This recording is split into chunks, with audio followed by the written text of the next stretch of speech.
La Oficina del Alto Comisionado de Naciones Unidas para los Derechos Humanos en Colombia registró 441 ataques ocurridos el año pasado contra líderes defensores de derechos humanos. 121 fueron asesinados. A lo largo de este año, según un informe de Indepaz, 123 líderes sociales han sido asesinados en Colombia. Varias entidades coinciden en las características comunes que rodean los homicidios. La expansión del ELN, que ha derivado a enfrentamientos con la fuerza pública, la confrontación de disidencias de las FARC y la consolidación del área de dominio de los grupos armados post-desmovilización. El viernes pasado, Colombia y el mundo se iluminaron con la velatón por los líderes sociales asesinados. Con un minuto de silencio, miles de ciudadanos honraron sus vidas. Familias, turistas, gremiales, sindicatos, organizaciones de defensa del género y población LGBTI clamaron en una sola voz por la vida y le pidieron al gobierno nacional garantías de protección para los líderes.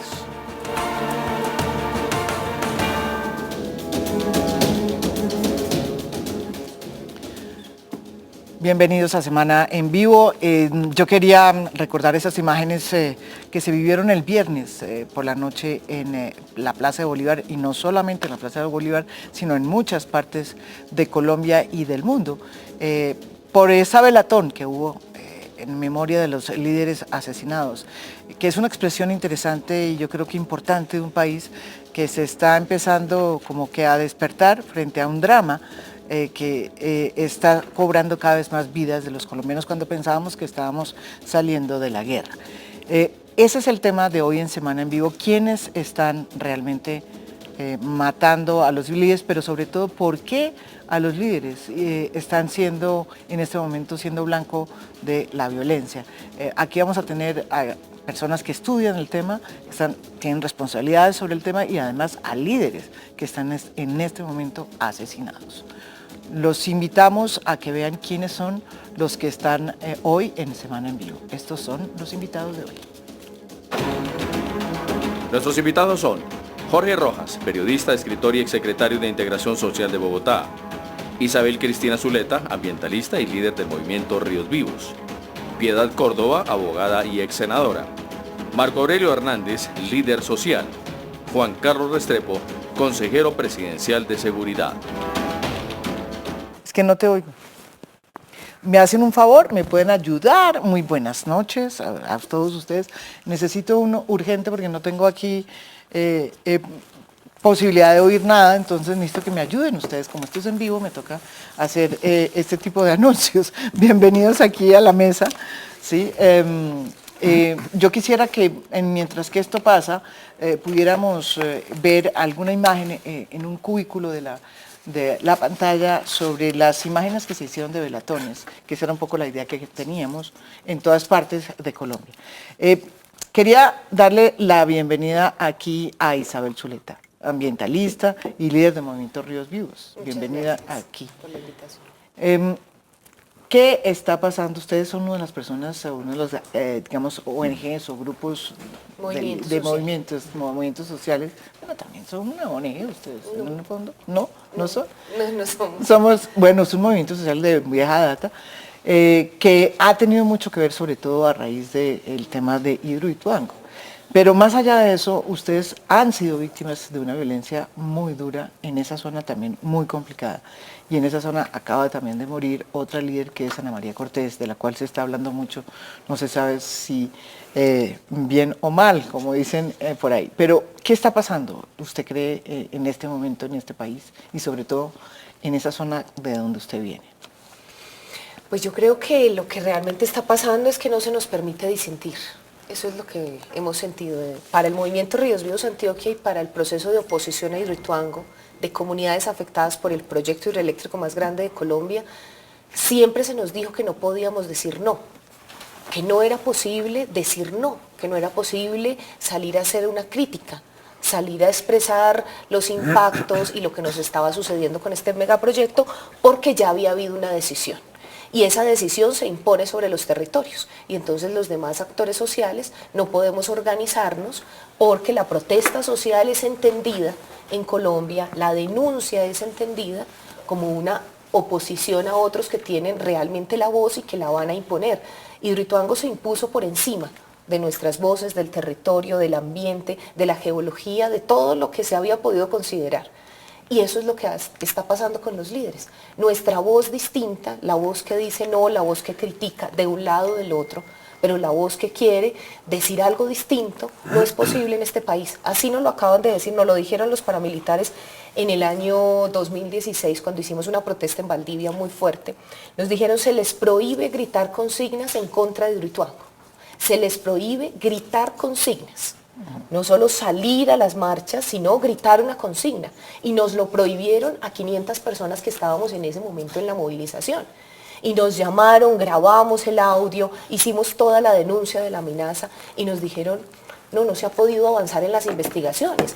Dice, pero ¿por qué? Lo que está pasando también es que el grado de impunidad alienta a los actores a atacarnos a los líderes sociales. Y la estigmatización también alienta a que nos ¿En qué sentido la estigmatización? Usted está hablando de lo que sus relaciones con el EPM.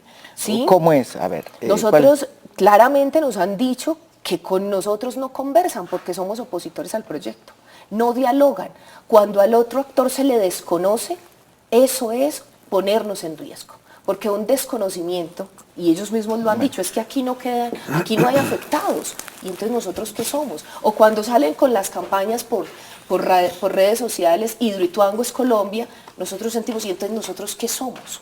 O sea, si Hidroituango el proyecto es Colombia, nosotros los afectados que venimos siendo, nos están anulando, no hay proceso de diálogo, se niega la interlocución y en esa negación, además de la estigmatización, porque las primeras movilizaciones en el 2012 nos dijeron que éramos guerrilleros, después que éramos brujos, que queríamos acabar con la obra, nos han dicho de todos, en el 2016 que éramos ladrones, que no queríamos hacer una protesta sino hacer actos delincuenciales, nos han dicho de todo, esa estigmatización que deslegitima nuestra voz nos pone en riesgo.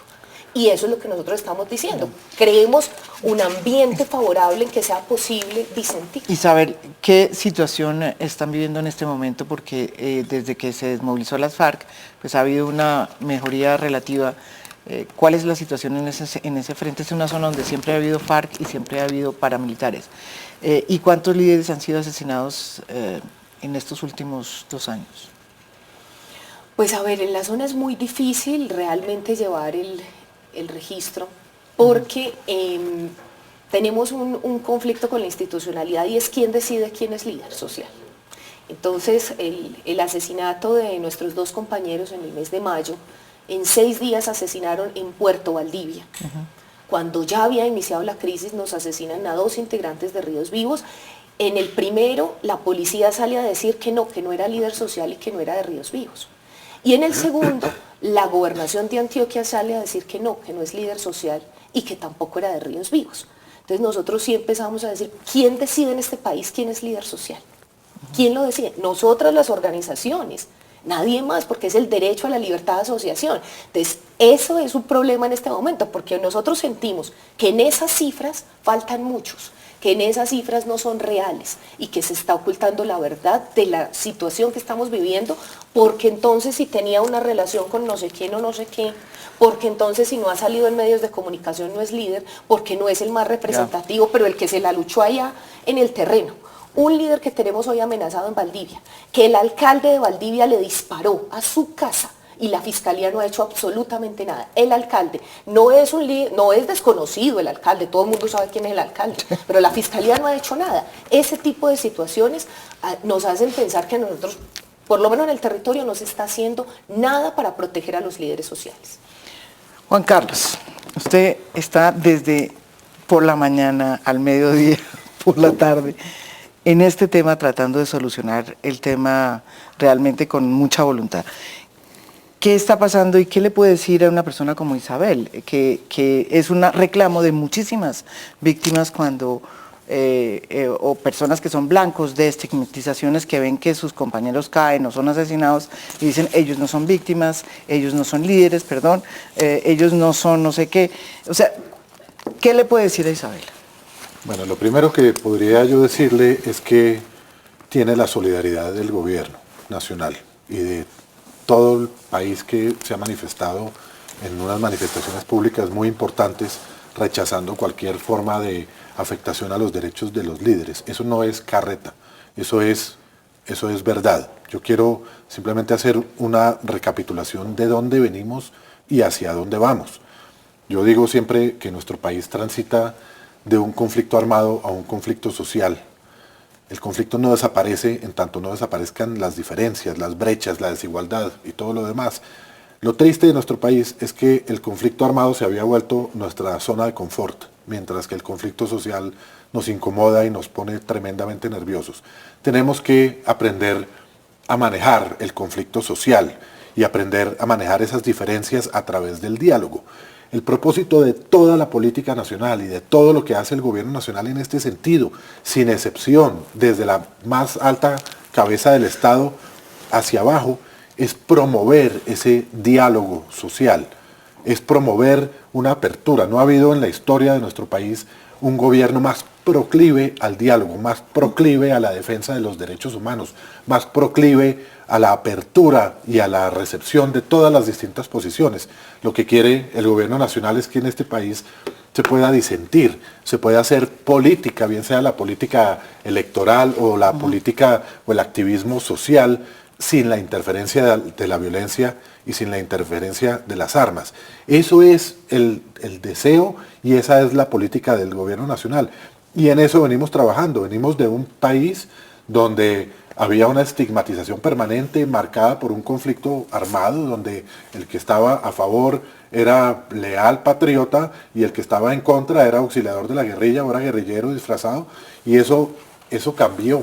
Eso no es la realidad de hoy en día. Hoy en día el gobierno nacional no solo tiene una voluntad indeclinable, incuestionable, de apertura y de diálogo social, sino que además ha hecho una cantidad de pasos afirmativos tendientes a demostrar y a construir esa voluntad. Ha transformado su arquitectura institucional. Hoy en día vemos que existen mecanismos, no solo aquellos derivados del acuerdo de paz, sino otros mecanismos que se han generado para el fortalecimiento de la institucionalidad, para defender los derechos humanos.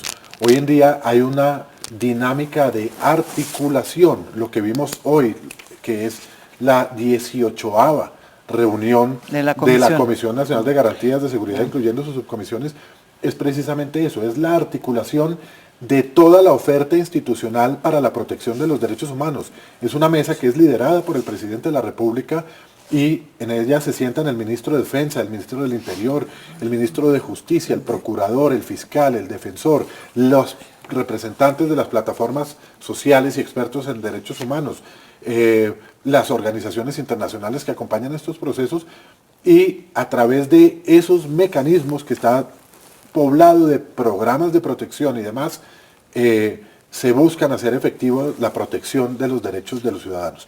Ahora bien, con esto no quiero desconocer ni minimizar cualquier reclamo, y sé que los que están aquí en esta mesa, cada uno de ellos tiene probablemente un reclamo para el Estado. No quiero minimizar eso, quiero decir que este es un proceso en construcción.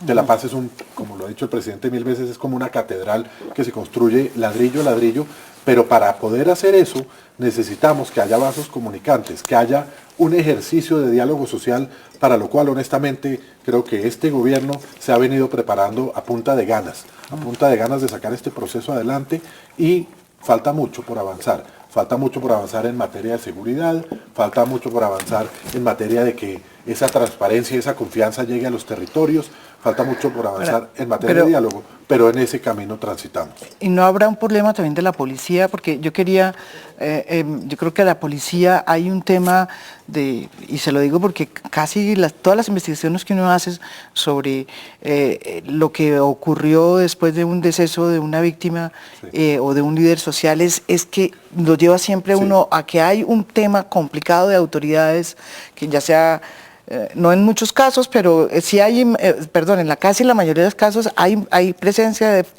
de factores no solamente ilegales, sino legales. Sí. ¿Qué pasa en ese caso? La policía, por ejemplo. Es un proceso de transformación cultural también, y es un proceso que, repito, se demora como en llegar a muchas partes, entendiendo que cada territorio tiene sus particularidades. Eso se trató en la Comisión Nacional de Garantías de Seguridad de hoy. Sí. Donde haya manzanas podridas. A nivel de la institucionalidad está toda la voluntad para limpiar esas circunstancias. Yo me ofrezco como canal a cada uno de ustedes que tienen alguna queja en particularidad para llevar esa queja al más alto nivel. Probablemente ustedes en sus respectivos territorios o en sus respectivas situaciones particulares se encuentren con barreras, pero hay una voluntad firme del Estado y estamos dispuestos a demostrar que esa voluntad firme incluye la transparencia, incluye la depuración institucional. Si hay manzanas podridas y gente que no entiende este mensaje, hay un trabajo por hacer. Juan Carlos, lo quiero invitar a que escuche a Marco Aurelio. Precisamente Marco Aurelio es un líder social y es jefe, miembro de la Junta de Acción Comunal, ¿verdad? De USME, viene de USME. Él tuvo la valentía, ¿sí? ¿Por qué está aquí? Entre otros porque mucha gente que nos está mirando piensan que el tema de los líderes sociales queda lejos también y que los están matando muy lejos y que la amenaza es lejos, ¿sí? Y resulta que también en Bogotá está pasando creo que hay cerca de 200 líderes que en este momento están siendo protegidos por la ONP. Pero yo quería conocer su caso especial, porque usted tuvo la valentía de hacer una denuncia de una olla que usted tiene en un sitio, o encontró en un sitio, en un barrio, lo que usted quiera decirnos. Usted estaba asustado, además de venir aquí a decir lo que tiene que decirle a las autoridades, además. Soy un líder social de la zona quinta de Usme y vengo, como estaban diciendo, tengo la autonomía de divulgar la problemática que tenemos en nuestra localidad de Usme, que las autoridades no están haciendo nada, lo que están es vendiendo a la persona que de pronto no ha ido a denunciar nada, como me pasó a mí. Yo soy una víctima de un sargento que fue y dijo a mi barrio de que yo era el que mantenía pasando las cartas y llamando para que ellos los estuvieran mandando allá, los comandantes de ellos. Entonces yo como líder le pregunto a la autoridad, ¿qué pasa con esa situación? Yo fui y pedí ayuda a la fiscalía. Pero ¿cuál fue su caso específicamente? Usted hizo una denuncia, cualquiera. ¿Usted fue a la denuncia a la policía? Yo fui a la fiscalía de Molinos. La fiscalía de Molinos me dijo que por qué no iba a la fiscalía de Usme. Fui a la fiscalía de Usme. Pedí ayuda al señor que es el jefe de seguridad de Usme. No, la palabra que él me dijo fuera que tenía que denunciar. Y yo le pido, como el líder de esa zona, ¿por qué no nos colabora a nosotros si ya está viendo la problemática de 311 compañeros que hay caídos? Entonces ya con nosotros ya vamos a 312 y vamos a seguir, y con la misma cuento del gobierno, que el gobierno nos está amparando a ningún momento. Pero Marco Aurelio, para que la gente entienda, usted va y denuncia y lo amenazan. Sí. ¿Y lo amenazan quiénes? Pues ya a mí me han llegado amenazas. Entonces esa es la única que me ha oído en este momento, es la Unidad Nacional de Protección. Son los únicos, con el señor que me oyó, que me tomó la declaración y todo, es la única persona. ¿Y la policía cuál ha sido la reacción? Nadie. Fueron, ¿qué día? Y me hicieron una encuesta y no he visto ninguna acción de que ellos nos colaboren. Entonces, ¿qué estamos haciendo? Ellos piden ayuda, que nosotros colaboremos, pero si nosotros mandamos algo o decimos algo, ellos van y nos avientan, nos dicen lo que no tienen que hacer, como lo hicieron conmigo. ¿Qué le dijeron a usted? Que yo era la persona que había mandado la carta. ¿Usted mandó una carta a dónde? No, señora. Ah. Que yo había mandado la carta y que ellos iban allá constantemente al barrio a hacer todo lo que tenían que hacer era porque yo mantenía mandando y llamando. Entonces yo estoy, como yo digo, soy una víctima de ellos. Porque ¿por qué hacen una cosa de esas? Sí. Si fuera cierto, hombre, y si es el gobierno tiene. Porque entonces uno, ¿a quién confía? Si el gobierno no le presta protección.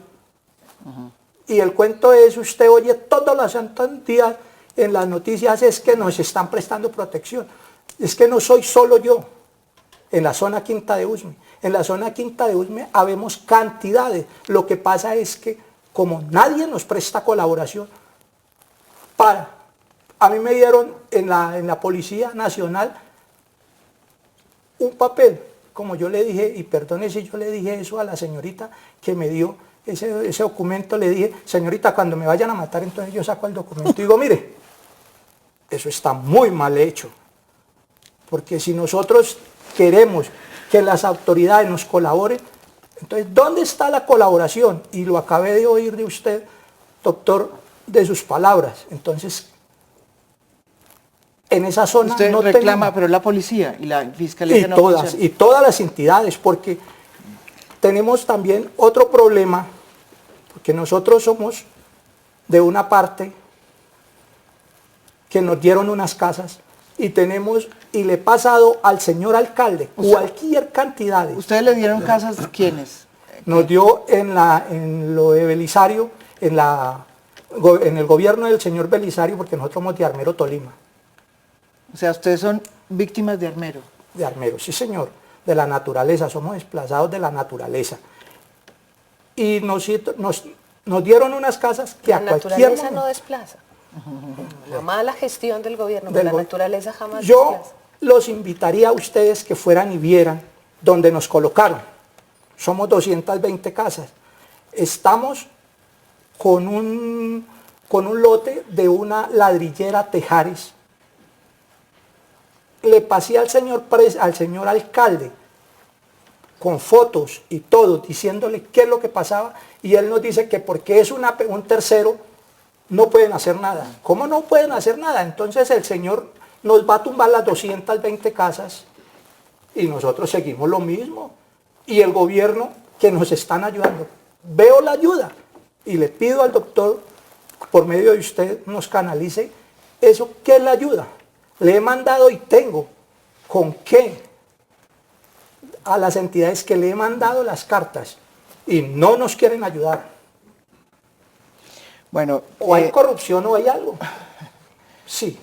Bueno, Marco Aurelio decidió finalmente sentarse aquí después de mucho pensarlo, porque estaba un poco atemorizado por lo que podría sucederle. Sí, espero que esto le sirva y que las amenazas que está recibiendo, pues, de alguna manera logren dilucidarse, de alguna manera encontrar una luz al final del túnel. Yo quería darle la palabra a Jorge antes de que a Piedad. Jorge. Sí, hay que entender que antes que una amenaza, alguien debe hacer inteligencia.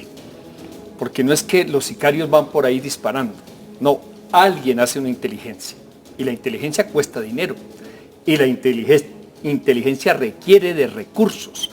Porque así aparecen los panfletos. Ustedes han visto un poco de panfletos de una cosa que se llama Águilas Negras, que nadie sabe quiénes son, quiénes los comandan, dónde están. Yo nunca he visto un operativo contra el jefe de Águilas Negras, ni siquiera el jefe de finanzas, nunca. Pero hay algo que llama Águilas Negras, que tiene mucha inteligencia. Y ese Águila Negra dice, usted se tiene que ir, usted lo que está haciendo no está bien hecho, no en esos términos, en otros términos. Y después de la inteligencia y la amenaza viene alguien que aprieta el gatillo. Y no hay sicario que trabaje gratis, alguien le paga, porque hay alguien que determina el crimen. Y lo peor en nuestra sociedad es que después del asesinato empieza una operación para decir, algo hizo. ¿Cómo justificamos ese crimen?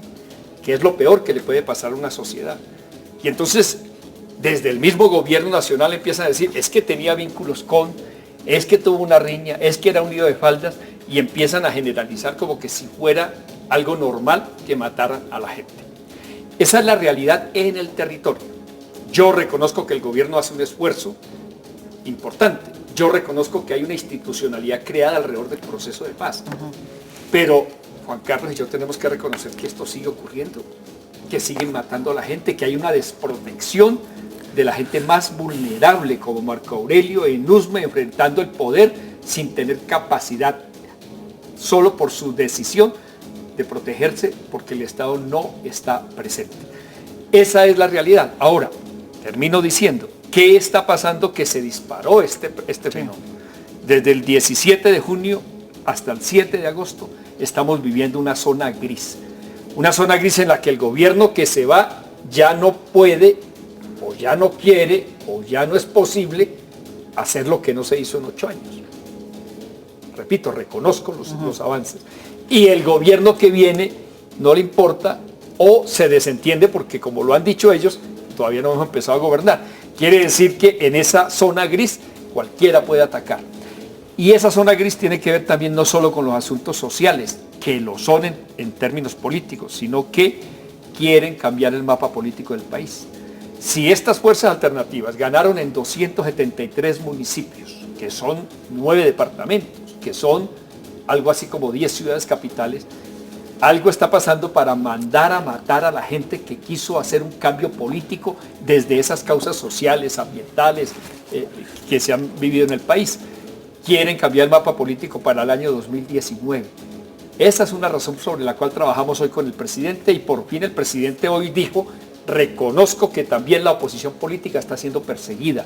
Reconozco que esa persecución debe ser enfrentada por el Estado y creó un mecanismo adicional para que los líderes y las lideresas políticas de oposición, así como los líderes y lideresas sociales, tengan una oportunidad y ejerzan el derecho a vivir y a expresarse en los territorios.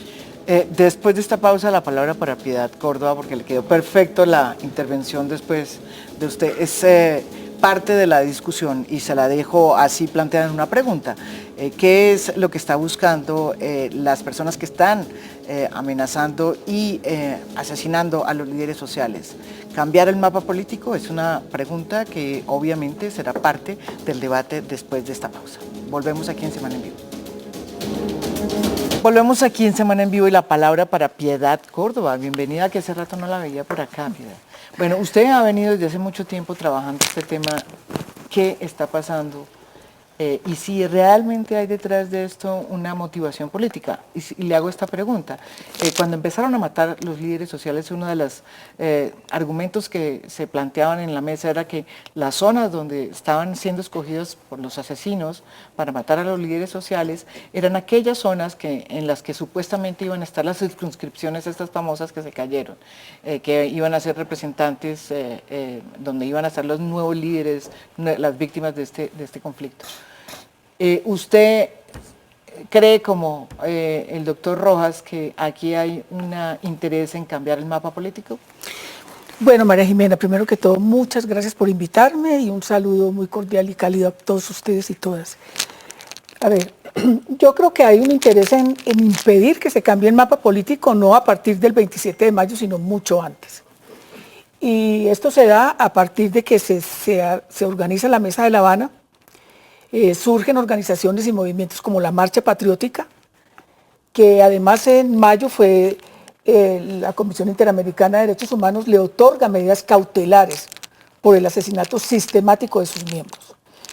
En el año 2014, bueno, en el año 2011 yo empecé a denunciar y en el 2014 yo di una rueda de prensa donde propuse que la Marcha Patriótica por falta de garantías se disolviera.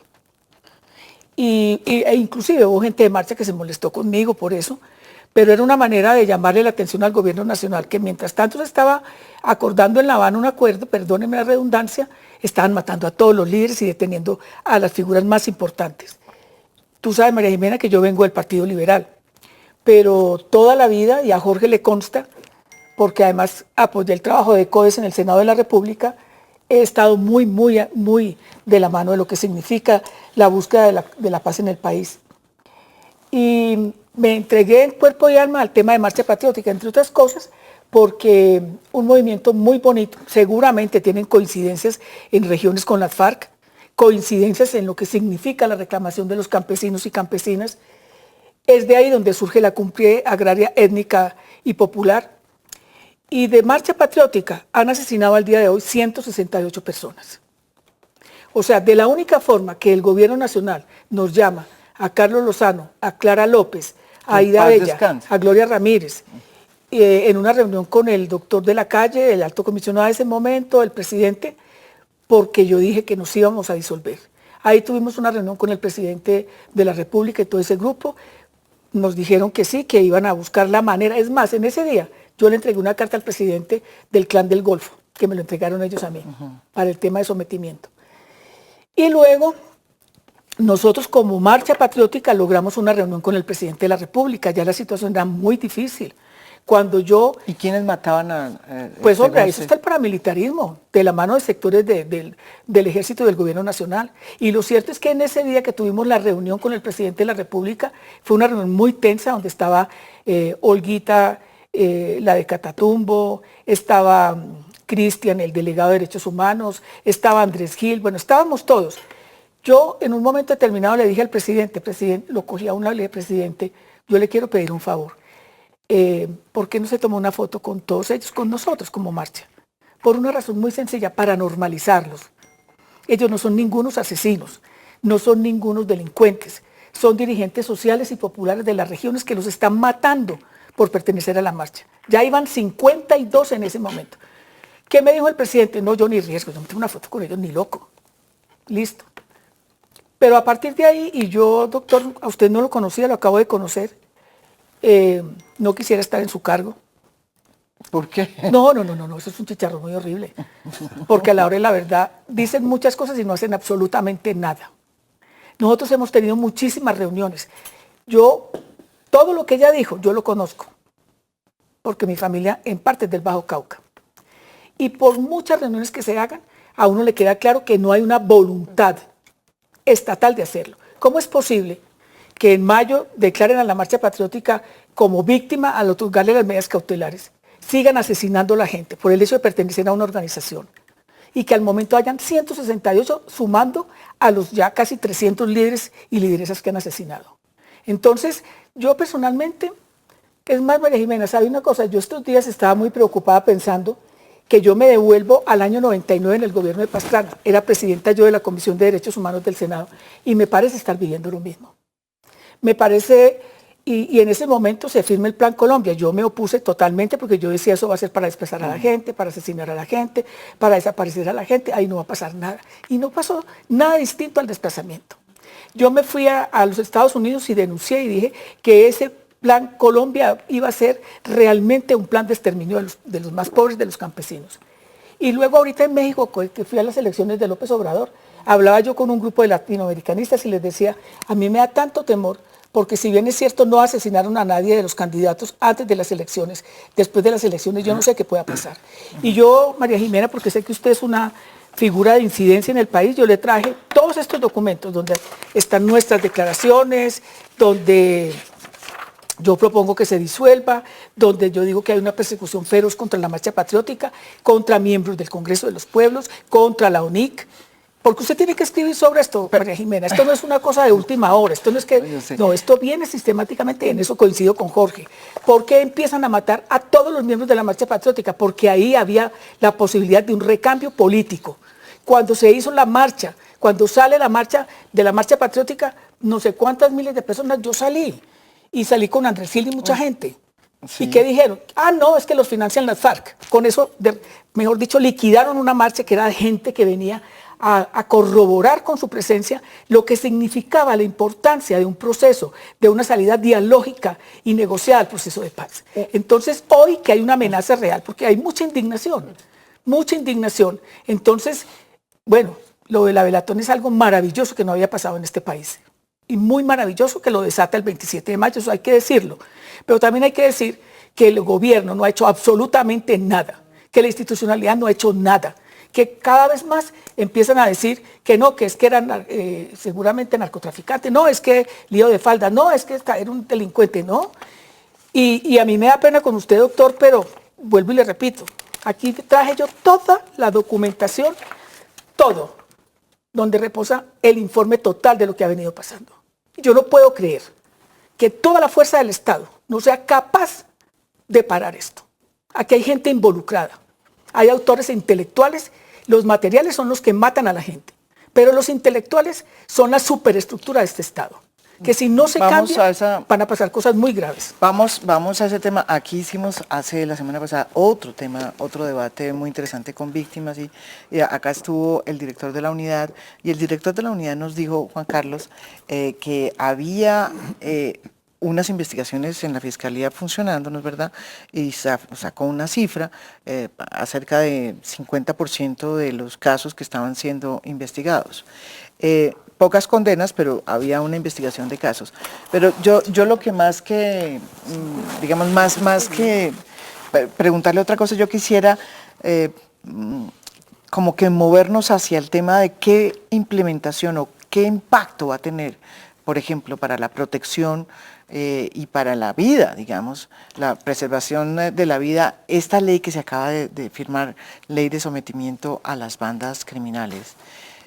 Eso puede tener un efecto en esto, digamos, de estigmatizar a las víctimas y las personas que en este momento están siendo amenazadas en muchas regiones del país, o cómo va a ser este tema. Primero reclamo mi derecho de réplica. Usted está en una minoría horrible sí, en esta mesa, sí. Pero yo quiero yo le agradezco mucho que sí. Primero yo sí me siento muy orgulloso de estar en mi cargo. Yo creo que uno tiene que, antes de criticar, tiene que aportar, y es más fácil, como decía un alcalde amigo mío, quejarse por agua que construir acueductos. El gobierno, como lo mencioné en mi primera intervención, está haciendo más de lo que ha hecho cualquier gobierno en la historia de este país por acercarse a la base, por visibilizar los liderazgos, por permitir que se pueda hacer política, repito, de todos los tamaños y niveles en los territorios. Esto es un proceso que busca explícitamente eso, es un proceso que busca un cambio en el país donde se pueda disentir, donde se pueda hacer política sin que eso implique una amenaza. Hay acciones concretas y el listado es largo, tanto desde el punto de vista institucional, como desde el punto de vista de resultados, como desde el punto de vista normativo, como el gobierno se ha peleado con todo el mundo y ha hecho, se ha dado, el presidente se gastó todo su capital político en este proyecto, que no era sino un proyecto de apertura. Este proyecto tenía que ver en un pedacito con las FARC, pero en el resto, con el resto del país, es decir, tender canales de comunicación, tender confianza institucional, poder llevar el Estado donde nunca había llegado. De manera que yo creo que aquí, antes de ver el vaso vacío, yo creo que se puede ver el vaso medio lleno, y creo que cuando este gobierno deje de estar aquí, la gente va de pronto a apreciar un poquito más el trabajo y el esfuerzo que hizo este gobierno. Los vamos a extrañar. Yo creo que sí. Yo creo que sí. Yo creo que honestamente pero nos es van a por extrañar. el que va a llegar. Pero eso es injusto, eso es injusto. Es decir, hay que darle a Dios lo que es de Dios y al César lo que es del César. Y yo creo que hay que reconocer que este gobierno, repito, ha hecho un esfuerzo inmenso y ha movido la situación de un punto a otro. Es decir, esto no ha sido pura retórica ni pura dialéctica, ha habido un cambio profundo en este país, que este cambio genera una cantidad de efectos colaterales. Es decir, hoy usted estaba presente, doctor Rojas, el Instituto Kroc hizo un análisis muy importante, dijo, esto que está pasando pasa en todos los conflictos del mundo. Cuando hay un vacío, cuando un grupo armado deja de estar en el territorio, ese territorio entra en disputa, y ese territorio que entra en disputa termina generando, como los gremlins, una cantidad de subgrupos que disputan esas economías criminales, que disputan esa lucha por el territorio, que se pelean por tener una presencia y una dominancia, y que generan y terminan impactando distintos grupos de la sociedad. ¿Qué es lo que ha pasado? Díganme si hace 8 años, si hace 10 años, esta cantidad de encuentros, esta voz activa que tienen los grupos sociales, los liderazgos, los grupos de derechos humanos, todos, si este protagonismo que tenían era posible hace unos años. No lo era.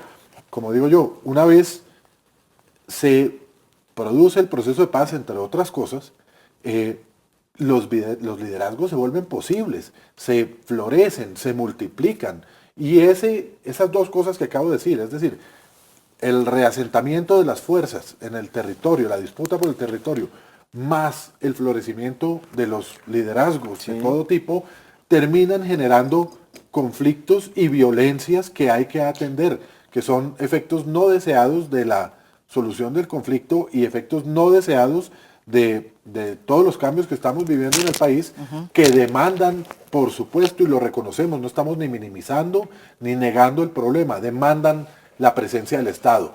Y a todas las intervenciones que he oído en esta mesa, yo les pondría un común denominador.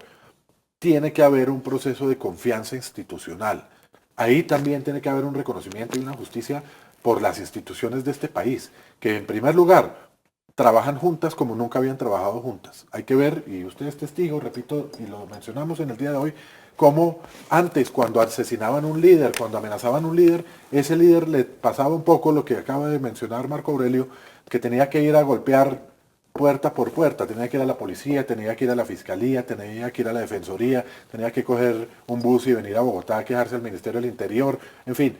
Hoy en día está toda la oferta institucional articulada, sentada y con toda la voluntad para atender estas situaciones generales y particulares que el Estado está dispuesto a atender. Entonces yo creo que sí se ha hecho y se ha hecho mucho. Doctor, discúlpeme, pero mi territorio, el cañón del río Cauca, ha estado en disputa hace mucho tiempo. Desde que yo nací, tengo 36 años. Y el día más feliz de mi vida fue en el proceso de paz. Porque por fin dije, por lo menos no va a haber bombardeos. Eso es una gran alegría para las personas que estamos en un territorio tan adolorido. Y nosotros teníamos la esperanza, venía siendo líder hace mucho tiempo, teníamos la esperanza de que iba a haber un país en el que era posible ser líder social. El megaproyecto hidroeléctrico de Hidroituango nos dijo no, no es posible oponerse. Pero también hay que decir que los efectos de lo que estaba sucediendo eran previsibles. Todo lo que usted estaba diciendo, eso se podía prever. ¿Nosotros qué hicimos? Le dijimos a la policía, ustedes van a ir a las veredas de Ituango a acompañar las fiestas campesinas, situaciones cotidianas, de la vida cotidiana, que un líder hace las fiestas campesinas pero no quiere que el resto se den machete. Y entonces se necesita ya la institucionalidad. ¿Sabe qué nos dijeron, doctor? Que la policía le daba miedo ir a las veredas y nos dejó solos allá. Nos dejó solos en la mayoría de las veredas y de los territorios de este país tan adolorido. Entonces era un efecto previsible, claro. Es que si salía una fuerza uno decía, bueno, va a llegar el Estado, va a llegar esa institucionalidad. ¿Y sabe con quién llegó? 4 bases militares para proteger a Hidroituango, para reprimirnos a nosotros en la protesta social. Entonces yo sí quiero que se hagan las preguntas puntuales. ¿A quién en este país beneficia que nos asesinen a los líderes sociales? María Jimena, ¿a quién está beneficiando? Porque para nosotros es clarito que cada que asesinan a un integrante del movimiento Ríos Vivos, el que se beneficia es Hidroituango.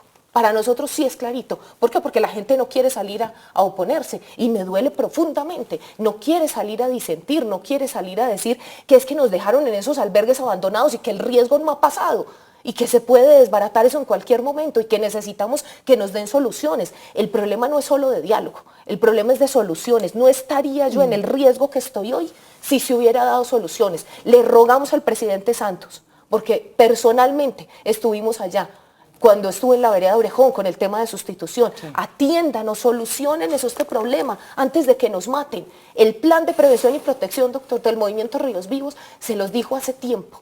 Los mayores momentos de crisis de un liderazgo socioambiental como el nuestro son los momentos de la obra. Nos mataron a 2 líderes cuando desviaron el río. Nosotros sabíamos que nos iban a matar cuando inundaran esa presa. Y se lo dijimos a todos los entes, como el compañero. No puede decir una sola institución en este país que no fuimos y les rogamos, cuídenos en el momento de esta situación.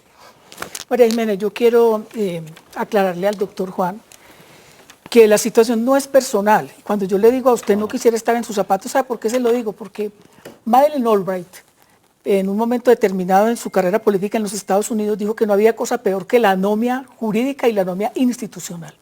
¿Qué significa eso? Que las instituciones existen, pero que no operan ni funcionan. Porque no se trata de hacer reuniones per se y hacer reuniones porque sí. La reunión que ustedes seguramente hicieron hoy, nos hubiera gustado mucho que hubiéramos podido estar ahí, me sirve para aclararle que los asesinatos de muchos campesinos y campesinas no arrancaron después de la firma del acuerdo, arrancaron mucho antes de la firma del acuerdo. Por eso nosotros dijimos que era mejor, por falta de garantías, disolver a la marcha patriótica, porque cada campesino, por ejemplo, Catatumbo, en la marcha que hubo en el Catatumbo mataron seis campesinos de la manera más brutal, y ahí están las imágenes. Las amenazas a Olguita, la del Catatumbo, a todos los dirigentes de esa región, las amenazas a Fensubagro, las amenazas a todas las organizaciones. Y vuelvo y le repito, usted no estaba ahí, no tiene por qué saberlo, pero lo que yo sí le puedo decir es que no arrancaron ahora. ¿A quiénes les interesan los asesinatos de la gente de la marcha? Al poder económico de este país. Y hay que decirlo así claramente. ¿Por qué? Porque hay en medio de ese una cantidad de proyectos. Por ejemplo, lo del Quimbo, las amenazas a Miller Tuzán, por ejemplo, las amenazas a Río Vivo, las amenazas a la gente en muchas regiones, por ejemplo, de mesetas, de la Macarena, en Sogamoso. O sea, no es una cosa que quiera decirse que apareció de la noche a la mañana, esto viene de tiempo atrás. Por eso, María Jimena, como a uno tiene que hablar con argumentos y con pruebas, y eso sí se lo quiero reconocer.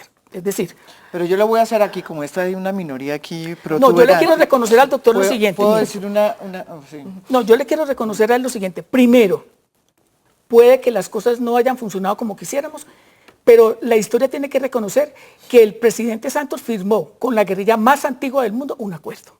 Eso nadie se lo va a quitar. Nadie. Lo que a uno le queda muy, muy difícil aceptar es que la institucionalidad del país no pueda parar esto. Y lo que decía Jorge ahora, cómo se dispara de esa manera tan brutal. O sea, que como quien dice, están protestando porque les matamos, les vamos a seguir matando. Así de sencillo. Y lo que se viene en cierres es bastante complejo, bastante difícil. Es que hay un problema, Piedad. Es más, hoy aceptan el aval al referendo para modificar la Justicia Especial para la Paz. Entonces todos nosotros tenemos que ponernos del otro lado a defender la Justicia Especial para la Paz y vamos a quedar defendiendo las FARC. Cuando lo que estamos defendiendo es la paz de este país, porque es que la paz de este país no es ni de las FARC, ni del gobierno, ni del ELN, ni de los del Golfo, es la paz del país, lo que el país quiere que hagamos en este país. Hay dos problemas, Piedad, que es bueno tener en cuenta, incluso reconociendo los esfuerzos del gobierno. Hay que depurar los archivos de inteligencia de las fuerzas militares. Y hoy se dijo con claridad en la reunión y no se ha podido, ni siquiera porque hubo un acuerdo de paz, porque hay medidas cautelares. ¿Cuál es la tesis de depurar? Porque si uno revisara los informes de inteligencia, es posible que María Jimena no haya invitado a una líder política, a una lideresa de Ituango, o a un líder de USME, o a un defensor de derechos humanos, sino a 4 guerrilleros a discutir aquí. ¿Cómo nos ven? ¿Cómo nos señalan? ¿Cómo nos estigmatizan? ¿Por qué Hidroituango, que es un gran movimiento social, lo estigmatizan? Ríos Vivos es el movimiento. Ríos Vivos es un movimiento social que termina estigmatizado. ¿Cómo? De la manera más fácil, que ella es guerrillera, y eso, hay algo muy peligroso que no se ha dicho, que han circulado en las redes, que Guacho es líder social. Fíjese usted lo que significa eso, qué mensaje están enviando, que los líderes sociales que están matando son delincuentes, y por esa vía permiten o justifican la eliminación física del adversario. Y más que eso, María Jimena, ¿qué va a pasar? Porque el doctor Juan Carlos, que es orgulloso de su cargo, y yo le reconozco su trabajo, en medio de toda esta crisis, se va dentro de 15 días. ¿Quién viene? Duque va a mantener esta comisión de seguimiento de garantías y de seguridad. Duque va a mantener ese cuerpo élite de policía y esa unidad, o van a hacer trizas los acuerdos, y qué va a pasar con el liderazgo social. Porque como bien decía Isabel Cristina, vamos a llegar a un momento en el que vamos a extrañar al gobierno de Santos. Yo sí quisiera, ojalá hubiera venido aquí alguien del gobierno de Duque para preguntarle qué va a pasar con la política ya instalada de protección. Pues cuando que no ha esté funcionado el como gobierno de quisiéramos. Duque, con mucho gusto los invito. Deberíamos empezar a desarrollarlo porque estamos mirando mucho hacia el pasado y necesitamos saber qué va a pasar y cómo vamos a defender estos liderazgos sociales, porque ya no es lo mismo, Piedad, que lo de antes. Creo que la sociedad ha cambiado y debería entenderlo el nuevo gobierno y la sociedad empoderarse. Esto se defiende como derechos civiles y políticos en la calle, apoyando en la movilización que se hace alrededor de la represa de Hidroituango, desde ese movimiento que es un ejemplo vivo de cómo se participa en medio de la adversidad. Doctora, Bueno, espérese. yo le voy a hacer una pregunta al doctor. que lo acabo de, usted dice, de que el gobierno ha hecho algo. Tenemos 311 líderes muertos. ¿Qué ha hecho el gobierno? ¿En dónde? En todo el país. ¿Qué ha hecho el gobierno con esto? Seguir acrecentando, que nos sigan matando, que nosotros no podamos defender a nuestra comunidad, sino simplemente el gobierno, y perdone le digo, con palabras bonitas, sí, se va a hacer. Claro, tenemos, yo lo voy a invitar en la próxima vez con el gobierno que viene, que es la gran discusión que hay también para saber, bueno, qué pasa con el gobierno que viene. ¿Qué vamos a hacer?